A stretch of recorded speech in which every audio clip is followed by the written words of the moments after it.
Dear students, welcome to the English second paper class. I am Nusrat Jahan, Assistant Teacher, English Palong High School, Sadar Shariatpur. I hope you all are well.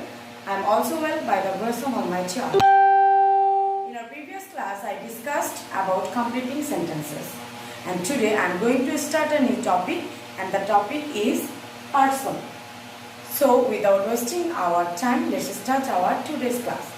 So be attentive and listen to me very carefully.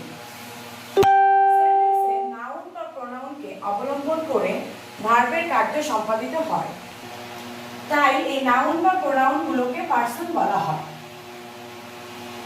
What is person?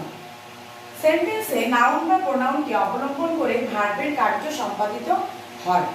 Noun বা pronoun যদি না থাকে তাহলে কোনো verb তার কাজ সম্পাদন করতে পারবে না, তাই এই নাউন বা প্রোনাউনগুলোকে পার্সন বলা হয়।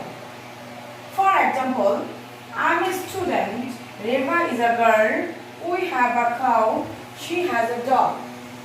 এই সেন্টেন্সগুলোতে দেখো আই, রেবা, উই, শি এগুলো নাউন বা প্রোনাউন হিসেবে বসছে এবং এই ভার্ব এগুলোর দ্বারা কার্য সম্পাদন করছে, তাই উপরের সেন্টেন্সগুলোতে এই আই, রেবা, উই, শি এগুলো হচ্ছে পার্সন। আমি ক্লিয়ার? ওকে, এখন আমরা জানবো কাইন্ডস অফ পার্সন। পার্সনের প্রকারভেদ। ভার্বের সাবজেক্টের স্তরকে তিন ভাগে ভাগ করা যায়। ভার্বের সাবজেক্টের স্তরকে কয় ভাগে ভাগ করা যায়? তিন ভাগে। কাজে পার্সনও তিন প্রকার। পার্সন কত প্রকার? ইয়েস, তিন প্রকার। যেমন everybody look at the board. Person এটাকে আমরা তিনটা ভাগে ভাগ করেছি। প্রথমটা হচ্ছে first person, second person, third person. First person হচ্ছে উত্তম পুরুষ, সেকেন্ড পার্সন হচ্ছে মধ্যম পুরুষ, থার্ড পার্সন হচ্ছে নাম পুরুষ। দেখো তোমরা জানলে যে পার্সন হচ্ছে তিন প্রকার, first person, second person and third person. আর ফার্স্ট পার্সন হচ্ছে উত্তম পুরুষ, সেকেন্ড পার্সন হচ্ছে মধ্যম পুরুষ, থার্ড পার্সন হচ্ছে নাম পুরুষ। এখন আমরা এই তিনটা পার্সন সম্পর্কে ডিসকাস করব। ফার্স্ট পার্সন, যে কথা বলে সে ফার্স্ট পার্সন। এই যে আমি কথা বলছি, আমি হচ্ছে ফার্স্ট পার্সন। যে কথা বলে সে হলো ফার্স্ট পার্সন। বক্তা নিজেকে বোঝাতে যে প্রোনাউন ব্যবহার করে সেগুলো হচ্ছে ফার্স্ট পার্সন। বক্তা নিজেকে বোঝাতে যেসব প্রোনাউন ব্যবহার করে সেগুলো হচ্ছে ফার্স্ট পার্সন, অর্থাৎ যে কথা বলে সে হচ্ছে first person. For example, I, me, my, we, our etcetera. দেখো এখানে I, me, my, we, our এগুলো হচ্ছে ফার্স্ট পার্সন। সেকেন্ড পার্সন, যাকে উদ্দেশ্য করে কিছু বলা হয় সে সেকেন্ড পার্সন। যে কথা বলে সে হচ্ছে ফার্স্ট পার্সন, আর যার সম্পর্কে উদ্দেশ্য করে কিছু বলা হয় তা হচ্ছে সেকেন্ড পার্সন। বক্তা শ্রোতাকে বোঝাতে যে প্রোনাউন ব্যবহার করে তাই হচ্ছে সেকেন্ড পার্সন। আমি তোমাদেরকে বোঝাতে যে প্রোনাউন ব্যবহার করছি সেটা হচ্ছে second person. am I clear? For example, you, your etcetera এগুলো হচ্ছে সেকেন্ড পার্সন।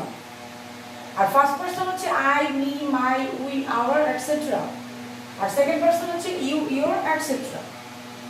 তাহলে তোমরা নিশ্চয়ই ফার্স্ট পার্সন এবং সেকেন্ড পার্সন ভালোভাবে বুঝতে পেরেছো। যে কথা বলে সে হচ্ছে ফার্স্ট পার্সন, আর বক্তা শ্রোতাকে বোঝাতে যে প্রোনাউন ব্যবহার করে সেটা হচ্ছে সেকেন্ড পার্সন। থার্ড পার্সন, যার সম্বন্ধে কোনো কিছু বলা হয় সে থার্ড পার্সন। যার সম্পর্কে কোনো কিছু বলা হয় সে থার্ড পার্সন। বক্তা যখন শ্রোতাকে বাদ দিয়ে কোনো ব্যক্তি বা বস্তু সম্বন্ধে কিছু বলে তখন তা থার্ড পার্সন।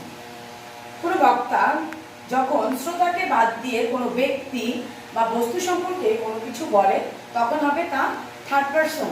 যেমন he, she, it, they, Rafiq, Dhaka etcetera.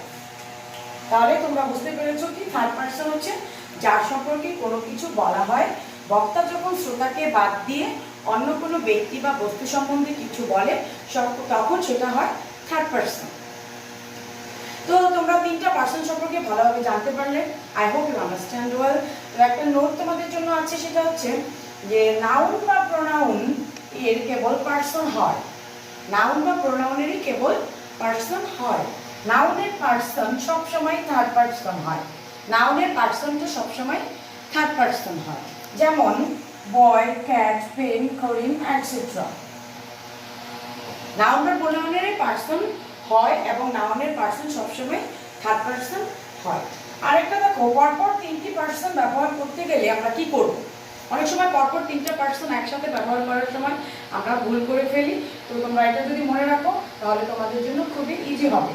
পরপর তিনটি পার্সন ব্যবহার করতে প্রথমে second person, listen to me very attentively, প্রথমে হচ্ছে সেকেন্ড পার্সন, তারপরে থার্ড এবং শেষে ফার্স্ট পার্সন বসাতে হবে। পরপর তিনটি পার্সন ব্যবহার করতে প্রথমে সেকেন্ড পার্সন, তারপরে থার্ড পার্সন এবং সবশেষে ফার্স্ট পার্সন বসাতে হবে। For example, you, he and I will do this. তাহলে এখানে তিনটা পার্সন আছে, প্রথম পার্সনটা হচ্ছে কি সেকেন্ড পার্সন এবং দ্বিতীয়টা হচ্ছে থার্ড পার্সন অ্যান্ড শেষে আছে হচ্ছে ফার্স্ট পার্সন। আর এই উদাহরণটা খেয়াল করো, you, Munim and I must go there. তাহলে এই দুটো এক্সাম্পলে তোমরা খেয়াল করেছো যে যখন তোমরা পার্সনের ইউজ করবে তখন প্রথমে বসাবে সেকেন্ড পার্সন, তারপরে বসাবে থার্ড পার্সন এবং শেষে অবশ্যই বসাবে ফার্স্ট পার্সন। আরও যদি ইজিলি তোমরা মনে রাখতে চাও তাহলে তোমরা এইভাবে মনে রাখবে 2, 3, 1, 2, 3, 1, 2, 3, 1। এভাবে যদি মনে রাখো তাহলে তোমাদের আর কোনোদিনই ভুল হবে না। So with this we have come to the end of the class today. Our class is over. Stay home, stay safe. See you in the next class. Thank you. Allah Hafiz.